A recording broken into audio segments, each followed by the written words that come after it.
എനിക്കതിലേറെ അത്ഭുതം തോന്നിയത്, ഒരിക്കൽ തഫ്സീറിന്റെ ഗ്രന്ഥങ്ങൾ ഇങ്ങനെ വെറുതെ നോക്കിക്കൊണ്ടിരിക്കുമ്പോൾ വശംസു വൽ ഖമറു ബിഹുസ്ബാൻ എന്ന് പറയുന്ന ഹുസ്ബാനെ സാധാരണ നമ്മൾ പറയാറുള്ളത് അതൊരു നിശ്ചിത കണക്കനുസരിച്ച്, വ്യവസ്ഥ അനുസരിച്ച് പോകുന്നു എന്നാണ്. അതിനൊരുപാട് ഉദാഹരണങ്ങൾ പറയാൻ പറ്റും. ലോകം മുഴുവൻ ഇന്ന് എന്തെല്ലാം ഗ്രഹങ്ങളുണ്ടെന്ന് പഠിക്കാൻ വേണ്ടിയിട്ട് നമ്മൾ പ്രകാശവർഷം വെച്ചിട്ടാണ് അളന്നുകൊണ്ടിരിക്കുന്നത്.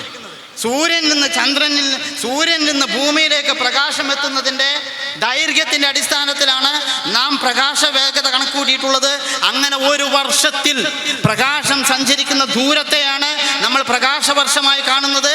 അങ്ങനെ ഒരു ലൈറ്റ് ഇയർ വെച്ചിട്ടാണ് ഈ പ്രപഞ്ചത്തിൻ്റെ ദിഗന്ധങ്ങളിൽ നമ്മൾ ഇന്ന് കണ്ടെത്തിക്കൊണ്ടിരിക്കുന്ന നാനാജാതി ഗാലക്സികളിലെയും നക്ഷത്രങ്ങളിലേക്കും ഉള്ള ദൂരങ്ങൾ കണക്കാക്കിക്കൊണ്ടിരിക്കുന്നത്. അതിൻ്റെ കണക്ക്, അതിൻ്റെ സ്കെയില്, അത് അളക്കാനുള്ള മാപിനി സൂര്യനിൽ നിന്ന് വരുന്ന വെളിച്ചമാണ്.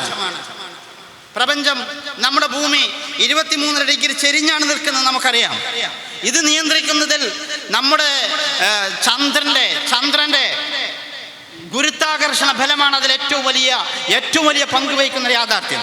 ഭൂമിയുടെ ഈ ചിരിവ് നിലനിന്നിട്ടില്ലെങ്കിൽ ഇവിടെ സീസണുകൾ അനുഭവപ്പെടില്ല, കാലാവസ്ഥ അനുഭവപ്പെടില്ല എന്ന് മാത്രമല്ല, ഇതിൻ്റെ വളരെ പ്രധാനപ്പെട്ട ഒരു കാര്യം, ഇതിൻ്റെ ആക്സിയൽ ടിൽറ്റ് എന്ന് പറയുന്ന അച്ചുതണ്ടിൽ ഉറച്ചു നിൽക്കുക എന്ന് പറയുന്ന സംവിധാനത്തെ സ്റ്റെബിലൈസ് ചെയ്യുന്നത് സൂര്യനും ചന്ദ്രനും തമ്മിലുള്ള ഈ ദൈർഘ്യവും ഭൂമിയും ചന്ദ്രനും തമ്മിലുള്ള ദൈർഘ്യവും ആ ഗുരുത്വാകർഷണ ബലത്തിൻ്റെ പരസ്പരമുള്ള ആകർഷണവും ഫലവുമാണ്. ആ അനുപാതത്തിൽ എന്തെങ്കിലും മാറ്റം വന്നാൽ, അഥവാ ഇപ്പോഴുള്ളതിനേക്കാൾ ഒരല്പം ചന്ദ്രൻ അകന്നുപോയാൽ ഭൂമിയിലുള്ള ഇവിടുത്തെ ദൈർഘ്യം, നമ്മുടെ പകലിൻ്റെ ദൈർഘ്യത്തിൽ വ്യത്യാസം വരും എന്നാണ് ശാസ്ത്രം പറഞ്ഞുകൊണ്ടിരിക്കുന്നത്.